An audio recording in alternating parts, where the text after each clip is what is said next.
把我刚才说的都记下来。啊，详细点。等一下，我接个电话。哎，你说。师傅，熟悉王锡川父子的人都透露他们两人关系不好，经常吵架，甚至动手。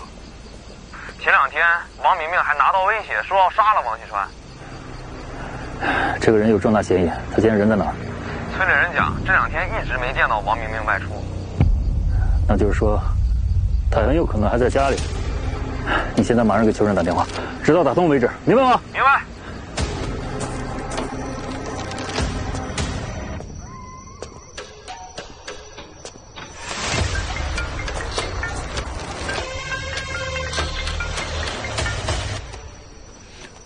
喂，小翟。喂，沈哥，你是不是在来福快馆？师傅让我听听你讲。王锡川的儿子王明明目前活着，他可能还是谁？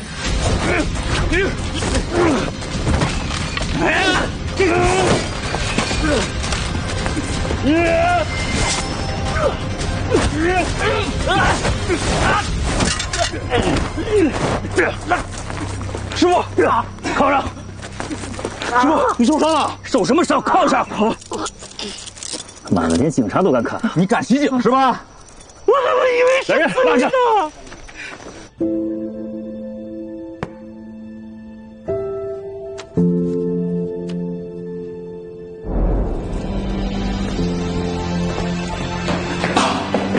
妈！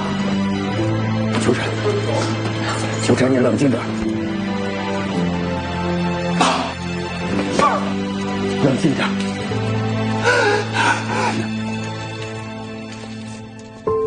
胡一鸣！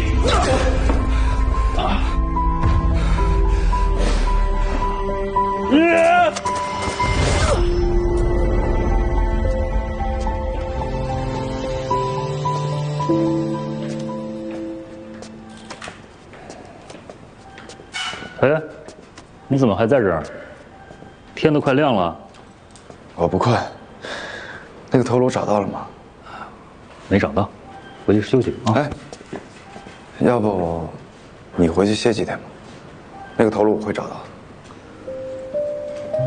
邱震，我理解你，你有你的办案思路，你也着急破案，但是我请你以后出任务的时候不要单独行动。还有，以后不要带着这破玩意儿啊！这次多危险呀！我办案的时候没有听耳机，而且这个耳机是我爸送的。什么时候带，什么时候不带，我自己心里有数。你爸送的？我看看。行了，赶紧回去睡吧。哎呀，我操！杀猪刀，还有这些尸块，证据确凿，你还有什么可说的？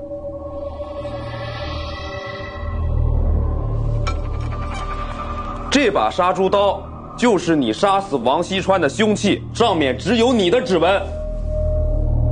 怎么没杀人啊？不是，我还指望着老王八蛋给我买酒喝呢，我杀他干嘛？前天晚上你去哪儿了？都干嘛了？哎，我操！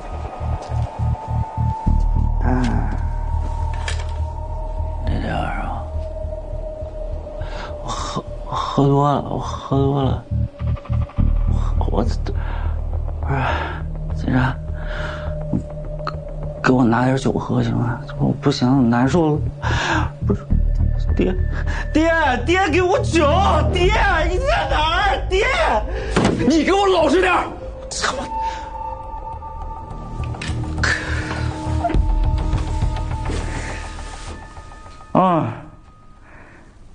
想起来了，我是跟老王八蛋吵架了。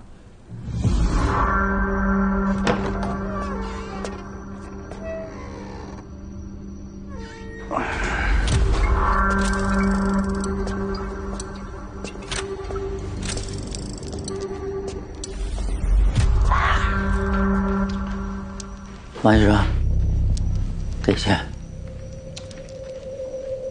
钱，一天到晚就知道问老人要钱，老子也没钱了。爹啊，这个年该没钱买酒了。我今天都看到了，那个女的找你转运，真的不晓得。自己挣去啊！怎么着？跟你一样，坑蒙拐骗呀！这么大的人啊，有手有脚，连点挣钱的本事都没有，你呀，就是个废物。王先生。我告诉你，你他妈就我一个儿子，你不给我钱，我死给你看。我倒想看看你怎么死的，上吊、自杀、割腕，给我看看。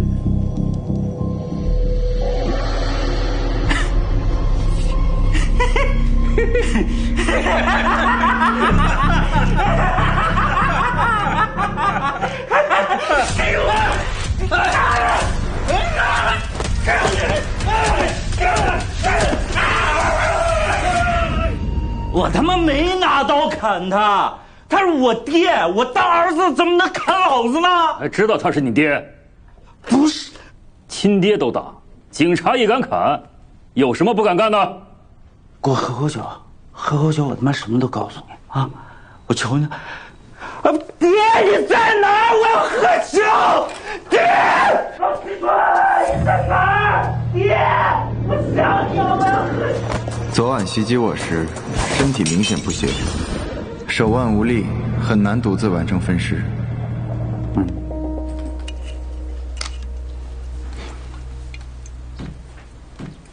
哎，这王明喝的是假酒吧？小陈，给我拿瓶可乐。师傅，咱今天不喝无糖可乐了，来，咱喝点甜的。那，嘿，这案子太苦了。哎，谢谢。来，哎，我就知道你不喝，我给你买了2杯，茉莉奶绿和芋泥波波，都是你最爱的。上一点去。哎，这奶茶不错，哪儿买的？就在楼下，买了这4杯呢。开不开会了？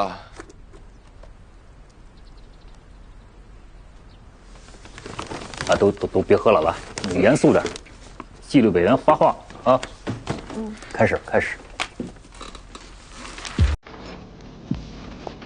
像王明明这种长期嗜酒如命的人，很容易患慢性酒精中毒，导致酒精性小脑病变。典型的症状就是攻击失调。如果严重的话，他可能连分尸这种需要高度协作和稳定性的精细操作，对他来说会很困难，甚至说根本不可能，因为他可能连刀都握不住。哎，是啊，顾仔。根据王明明的血液检测显示，他患有严重的慢性酒精中毒，而且已经引发了酒精性小脑变性。经过评估的话，他一个人根本完成不了分尸行为。我又查了一下，王明明之前虽然在屠宰场工作，但也只是挂了个名儿，几乎就没有上过班。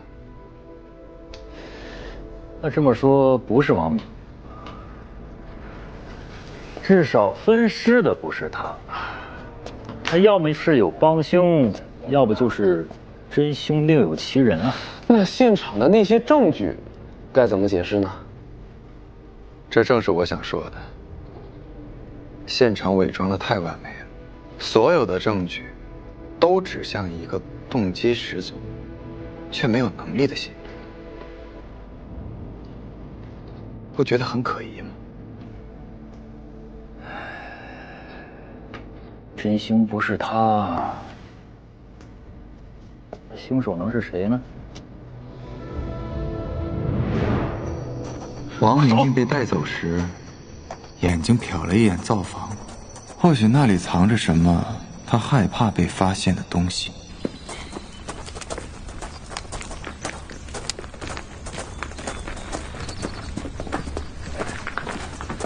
你到底要看什么呀？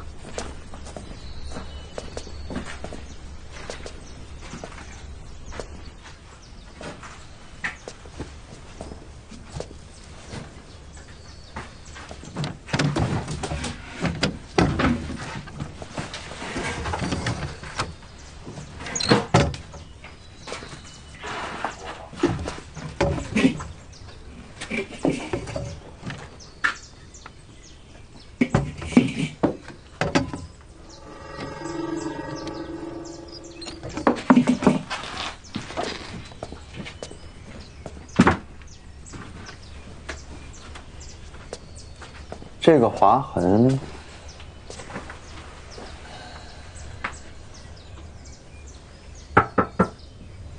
来，1、2、3，这什么味儿？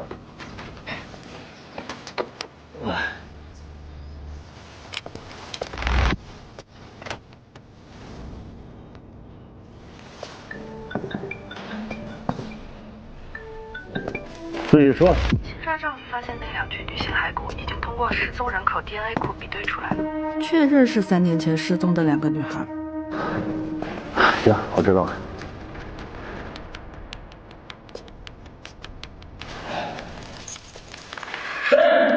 你小心！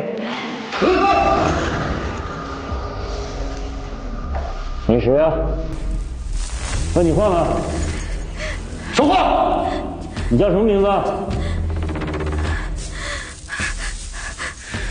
感觉精神不太正常。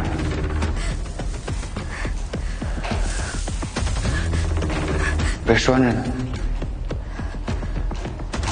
四爷，我们在王锡川他们家的地窖下面发现一个被囚禁的女人，而且神志有点不清。你赶紧带人过来。对，啊，尽快啊！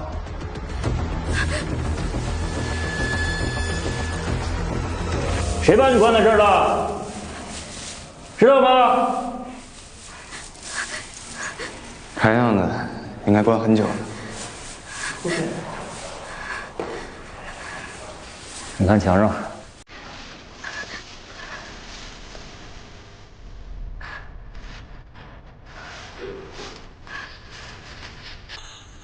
又是年兽。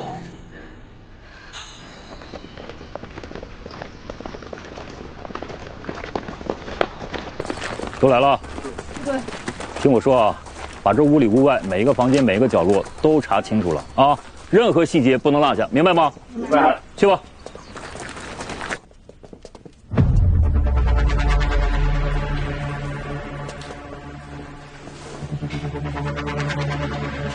小陈。哎。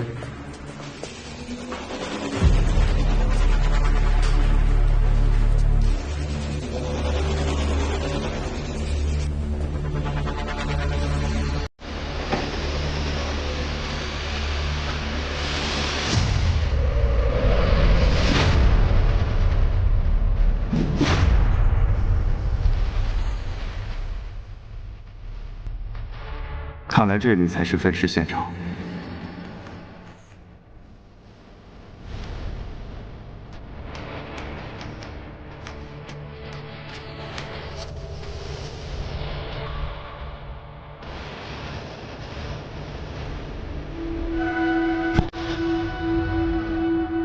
妹子，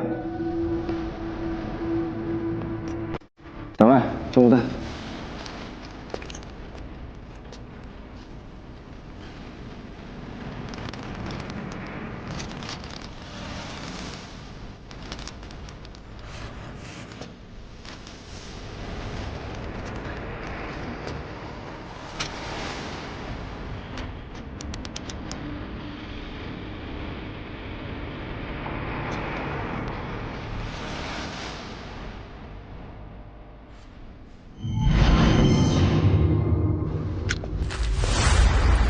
部队，这里有头颅，找到王锡川的头颅了。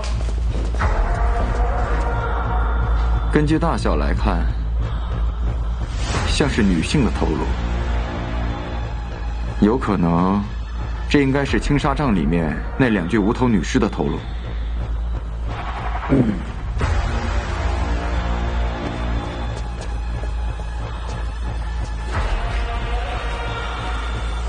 那要这么来说的话，王锡川的头颅曾经应该摆在这儿，他也亲眼目睹了自己被分尸的过程。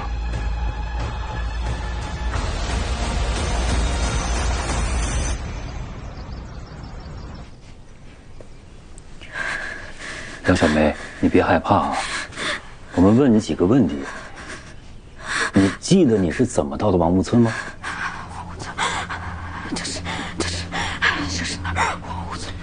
这里是医院，你现在很安全。你之前记不记得自己是被关在一个地窖里啊？地窖。对，在地窖。你在地窖看到什么了？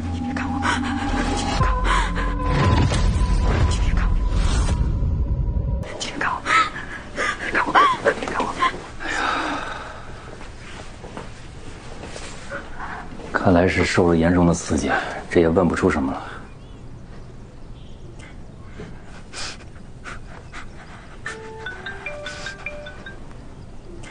喂，小陈，说。师傅，地窖里还发现了一名女性的痕迹，而且还是新近留下的。江小梅，这几天地窖里边是不是还关过其他女人？被关注的，你好好想一想。我们是警察。你别害怕啊！我们会帮助你抓住所有欺负过你的人。我不是这个意思，你想一想，是不是有其他女人？你哎，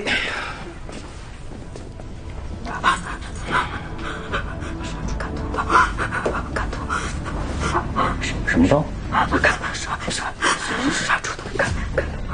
杀猪刀。屠夫。小翟。王锡川有个同伙，很可能是个屠夫，你帮我查一下。王锡川的一个表亲就是屠夫，叫杨志刚。我昨晚就是从屠宰场带走的杨志刚。把他地址发给我。总算回来了。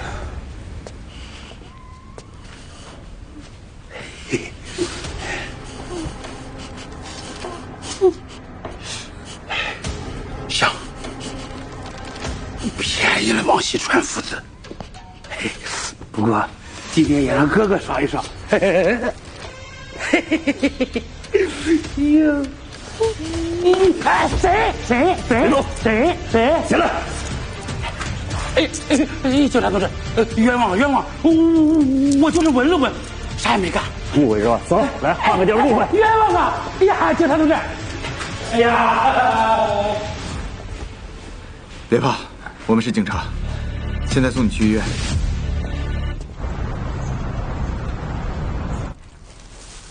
我去王木村的那天，就刚好路过那个屠宰场。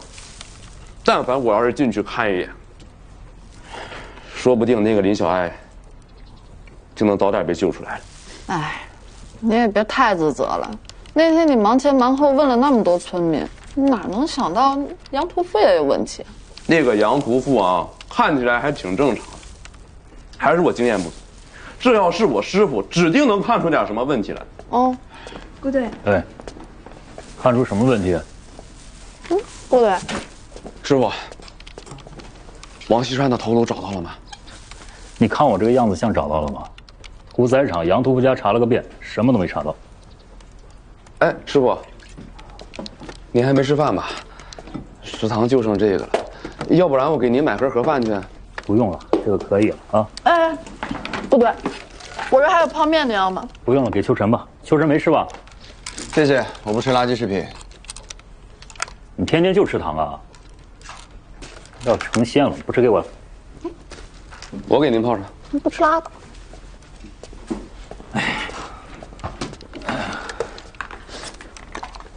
哎，对了，顾队，上午技侦处送来一份文件，说是从青纱帐里骸骨身上提取出来的物质和地窖里提取出来的样本高度吻合，基本可以确定他俩生前被困在那个地窖。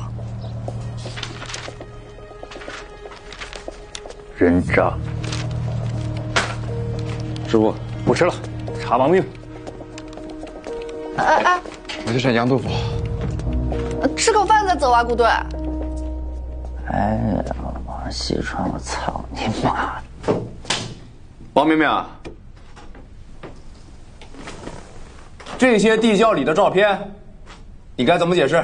解释什么呀？我要说这是我爹弄的，我什么都不知道，跟我没关系，你信吗？我们在这里边检测出了你长期生活的痕迹，你还敢说不知道？还有，青纱帐里的这2具女尸是怎么回事？她们怎么死的？王明明，你别以为你可以把一切都推到死人头上。老实交代。交代。小时候我娘死了以后，就有那个地窖。我要出去玩，她不让，非要让我在旁边看着她搞女人。长大了，带着我一起玩。我他妈摊上这么个爹，我有什么办法？哎，你们爹都挺好的吧？你看把你们教这么好，当了警察。没问你这些，说你的问题。啊，我爹说了，这些城里来的女娃，人生地不熟的，最好不要。你打着算命的幌子把他们引到家里，然后再偷偷的往他们喝的符水里面下药。继续说。晕了以后就关到地窖里，然后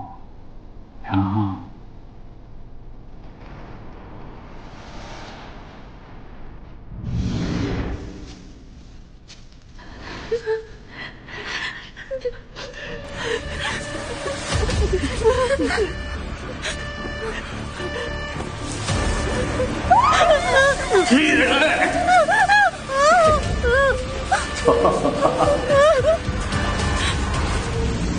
那些女孩被你们折磨致死，然后就拖到青纱帐里埋了。所谓的青纱帐闹鬼，就是你们父子为了掩盖罪行，故意散播的谣言，对吧？啊，人都死了，为什么还要把头割下来放到酒坛里，扔到地窖？我爹说了，头砍下来，就算警察找到了尸体，也查不出是谁。还有就是能吓唬新来的女孩，让她们听话。还有什么？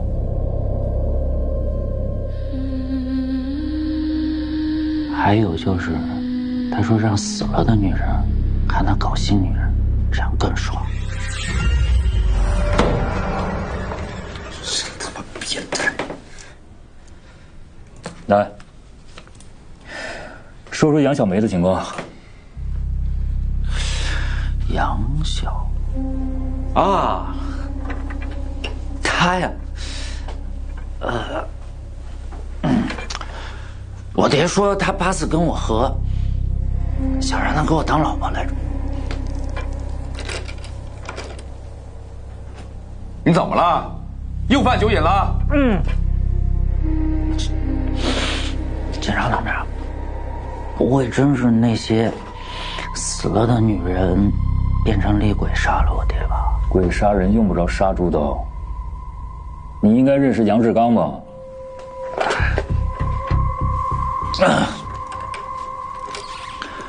不是，我说你们怎么会查到他呀？对，我想想，肯定是他杀了我爹，查的。他跟你父子什么关系？你们是不是同伙？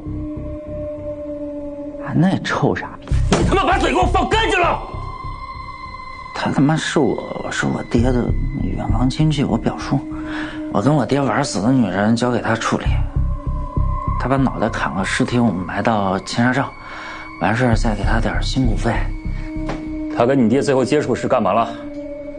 没他妈什么接触吧？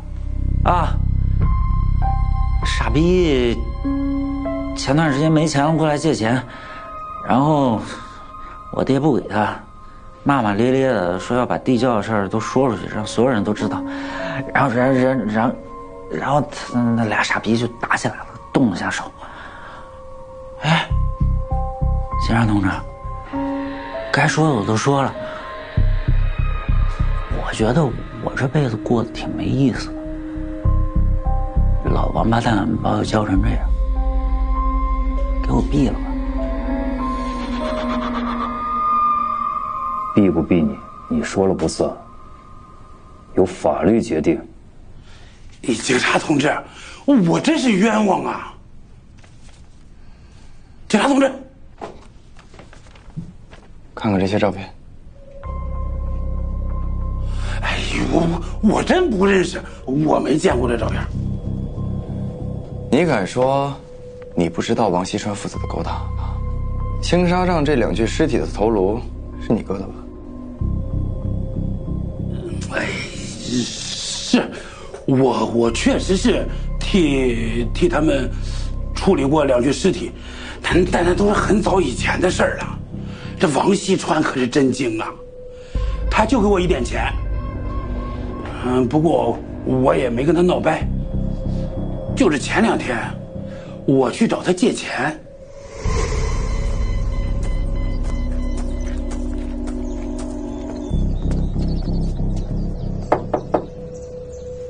王锡川，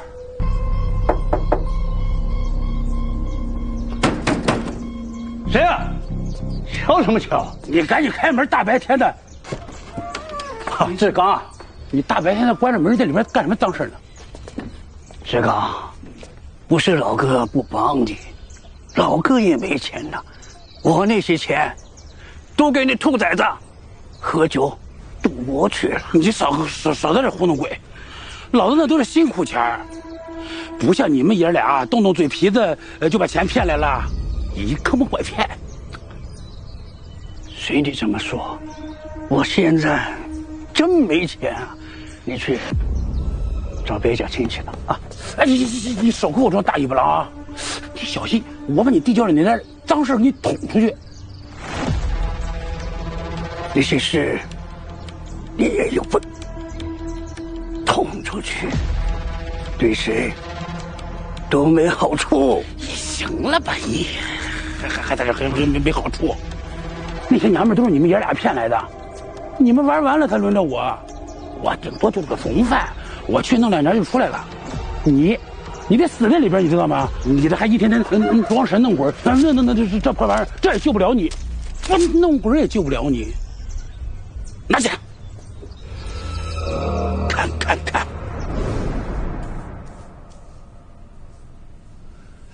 案发当天，你去王家干什么？我可没去王家。那天我早就睡觉了，第2天早上我起来才看见王锡川半夜给我发了个信息，哎呀，说是借钱的事情都好说啊，让我不要说他那些事儿，还说给我一个女的呢。我那手机里有，不信你看那记录。然后呢？然后我就想，他万一要是真的呢？我就打算去看看，结果半路我真看见那女的了，那个模样，一看就是从王家那地窖里逃出来的。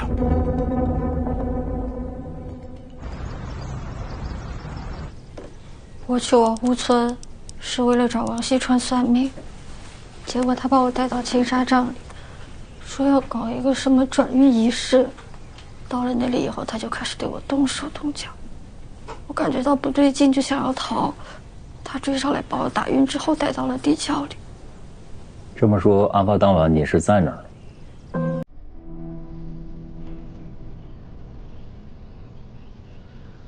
那天晚上发生什么了？你有没有听到楼上有什么声响，或者有人说话？那天晚上我在地窖里，隐约听到上面有人吵架，但是我被灌了符水，很快就昏睡过去了。第2天醒过来，那个疯女人说王锡川死了。终于死了，死了。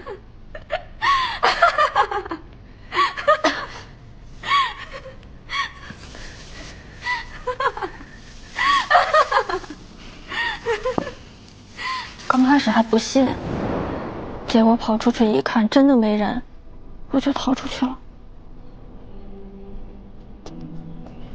李小爱，来吃药了。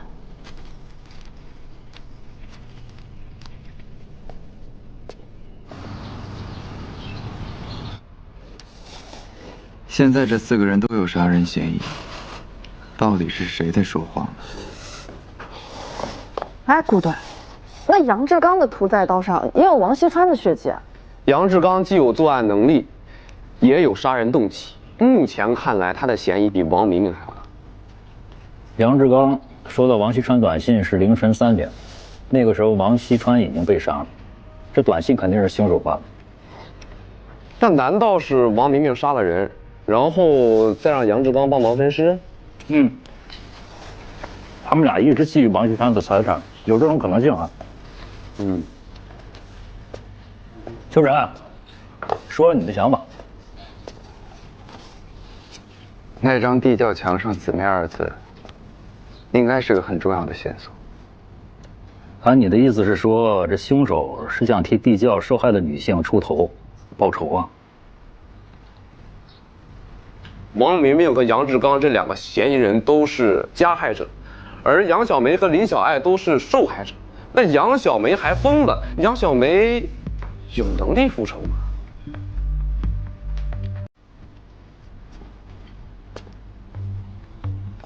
杨小梅真的疯了吗？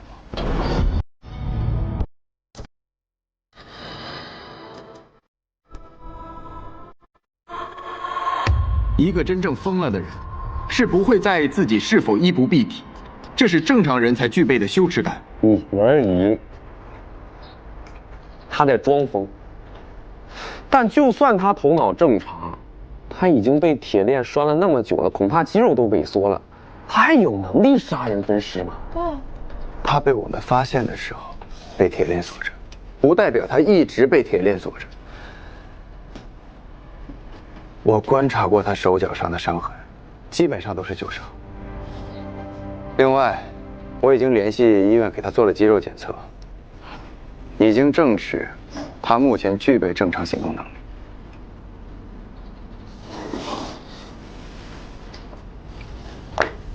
马上联系杨小梅老家，让他协助调查，尽快给他安排精神鉴定，测色网仪。是，别迟了。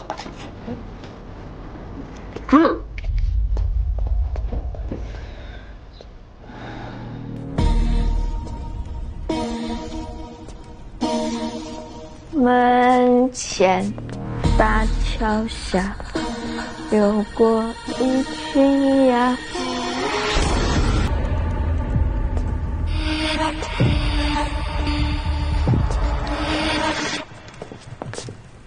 警官，办完出院手续，我就可以回家了吧？近期你还是留在江城，警方这边还需要你配合调查。好吧。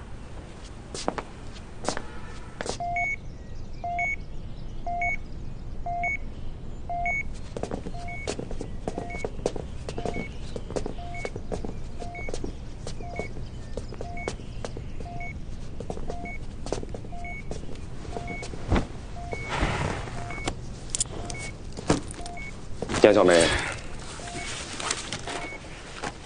你的精神鉴定还有测谎仪测试的结果都出来了，你还打算继续装下去吗？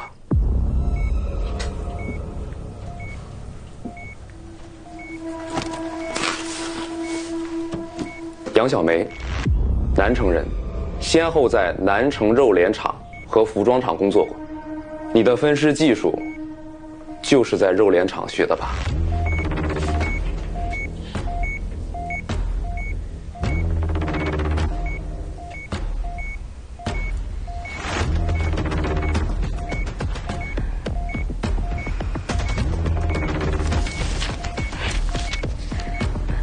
你们不去查王锡川、王明明，还有杨志刚，你们过来查我！会查的，都会查清楚的。我们警方不会冤枉一个好人，更不会放过一个坏人。3年了，3年了，你们都没发现王锡川。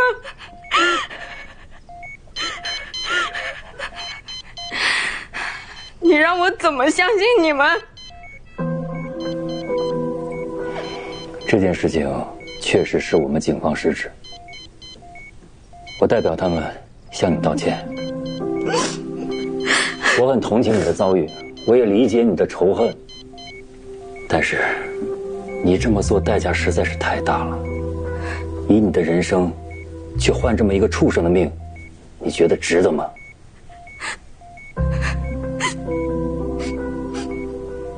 你这个案子啊，只要你认罪，完全可以酌情减刑。你还很年轻，我们希望你能说出真相，跟过去做一个了断，这样可以重新开启人生。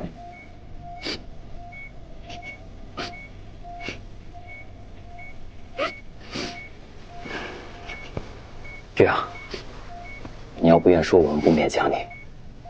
什么时候想好了，随时通知我们。先走吧。好，好。我说，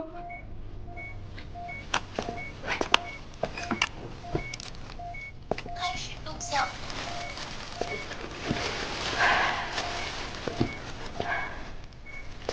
这个是我们在王家附近的枯井里找到的，这上面有王锡川的血迹，还有你的指纹。杨小梅，案发那天具体发生了什么事？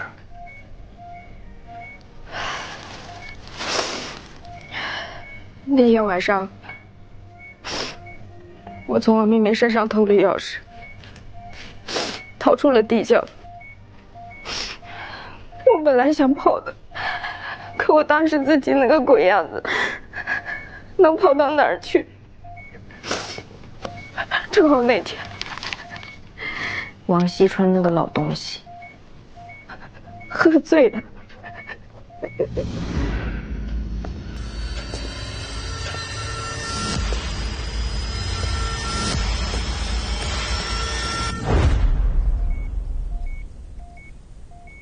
是你杀了王锡川？他把我关在那个地窖里，像对待牲口一样折磨我。我就算杀他100次都不解恨。那尸体你是怎么处理的？还能怎么处理？跟杀猪一样啊，把它一片片剁碎。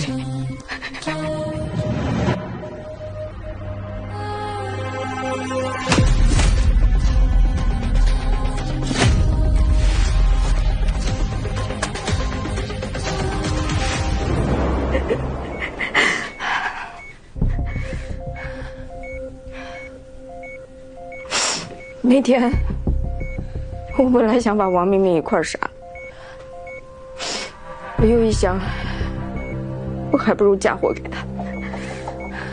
实在不行，我就让杨志刚背锅。要死，大家一块死。头颅呢？王锡川的头颅，你扔哪里了？不记得了。那天弄完，我累得半死，就随便丢了。估计扔河里冲走了吧。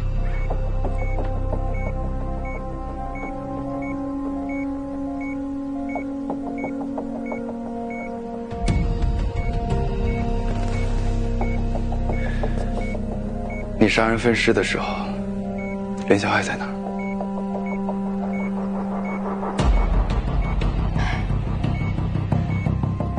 在地窖里，他被王锡川那个老东西灌了符水，昏睡过去了。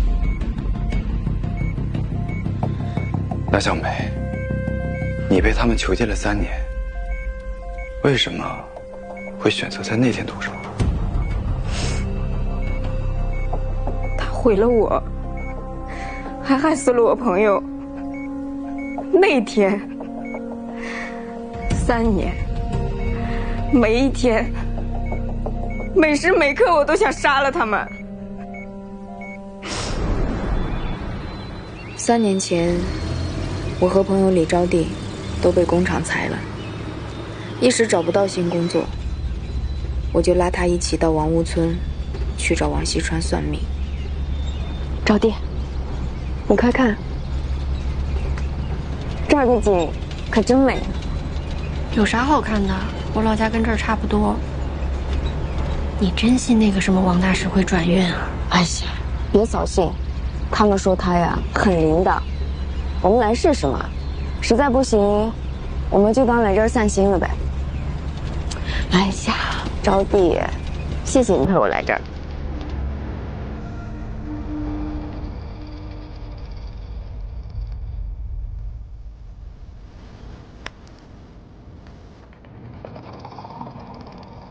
是吧？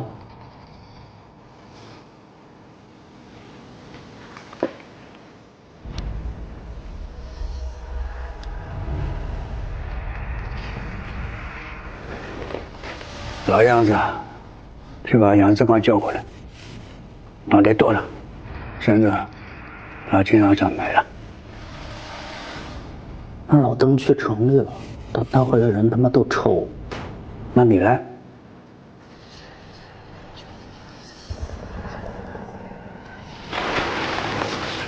王锡川，老王八蛋！我他妈是我干这么损人多的事儿，你还是爹吗？没胆量就没胆量。算了，这个就不跟脑袋了，把他拖出去，拿经商上你，这活总能干了吧？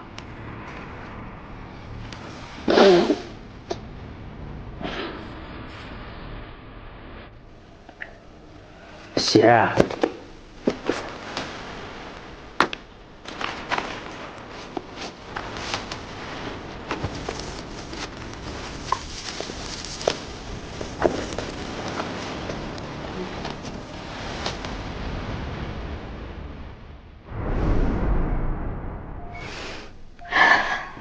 该说的我都说完了。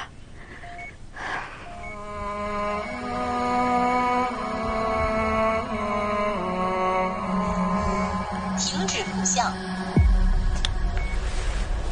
谢谢你。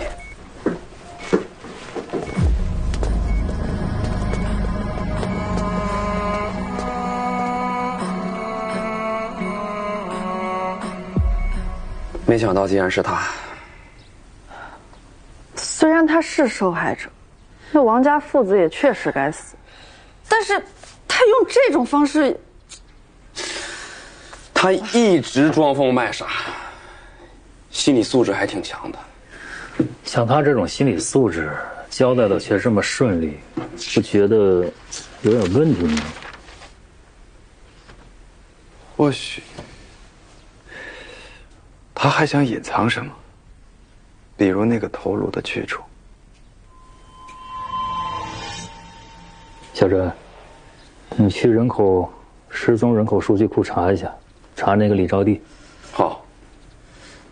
那关键是我们在金沙上找到的2副骸骨都不是李招娣的，那总不能还有第3副吧？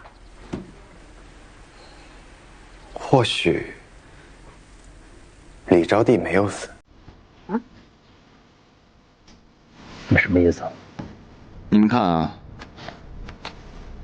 这个是李招娣3年前在测字纸上写的字，这个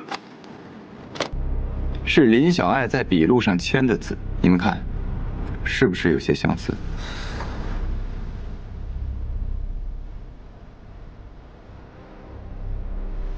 哎，是有点像，哎，但不能说是一模一样啊。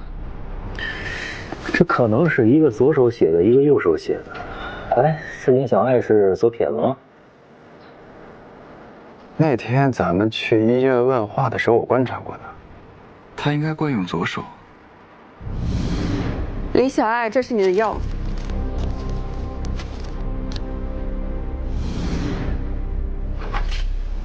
但他签字用的却是右手。当时我以为是后天矫正的，直到看到李招娣的字，我才意识到，他有没有可能是故意的？这确实能解释两个字迹之间的细微差异了。所以，你怀疑林小爱就是李招娣？没错。你赶紧去找那个笔迹鉴定专家啊，进行比对确认。好，哎，对了，还有那个地窖墙上的女数字也一并确认一下，起笔角度、转折力度和收尾角度都十分相似。我怀疑啊，他大概率也接触过杀夫案背后的真正主谋。明白。哎，这个。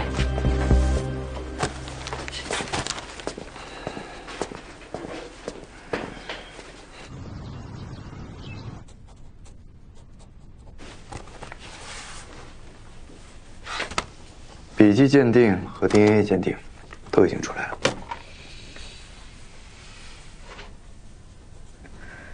没错，我是李招娣。你为什么回王屋村啊？为了救杨小梅。他以为我死了，没想到我命大，不仅活了下来，还能回去救他。哎呀，招娣。谢谢你陪我来这儿。与其说找人转运，不如改个名字。我讨厌招娣这个名字，可还不知道改成什么。改名字？哎，对了，你说叫小爱怎么样？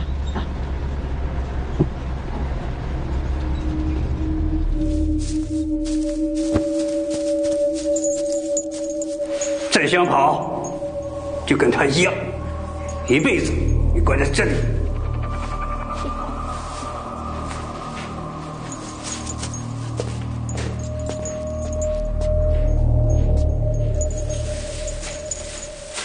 小梅，小梅，你还记得我吗？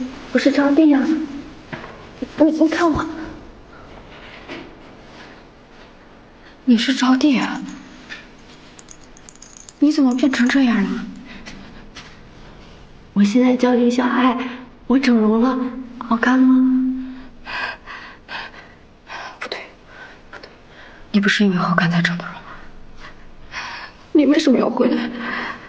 你是回来救我的吗？别怕，我来接你回家。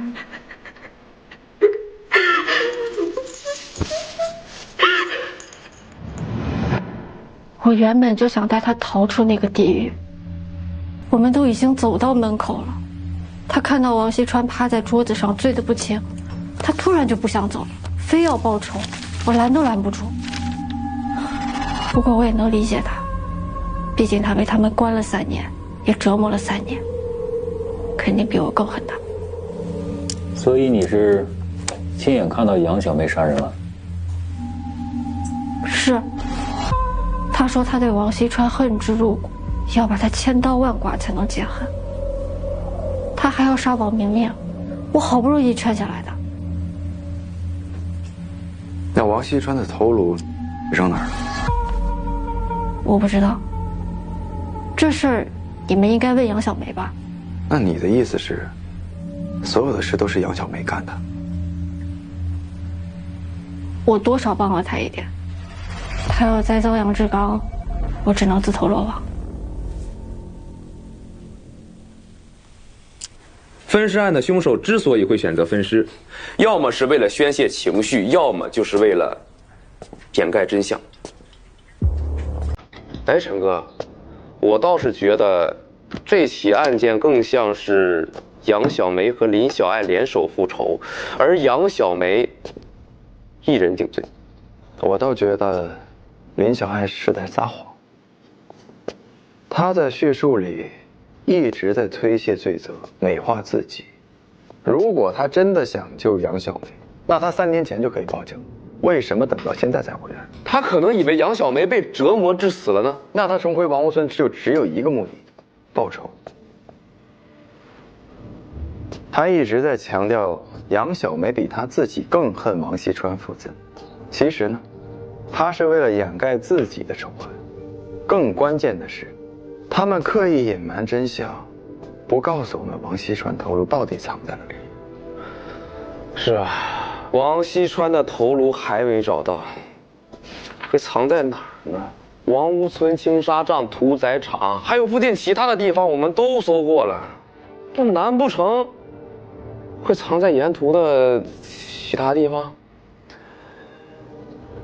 小山，如果你是凶手，你是把这个头颅放到一个固定的地方等着人发现呢，还是神不知鬼不觉的转移到一个更远的地方？转移？怎么转移？这个杨志刚说的是在屠宰场遇到了林小爱，林小爱也说自己在那儿自投罗网。那林小爱完全有充足的时间把头颅混进运输车厢里转移出去，然后再出来等着杨志刚。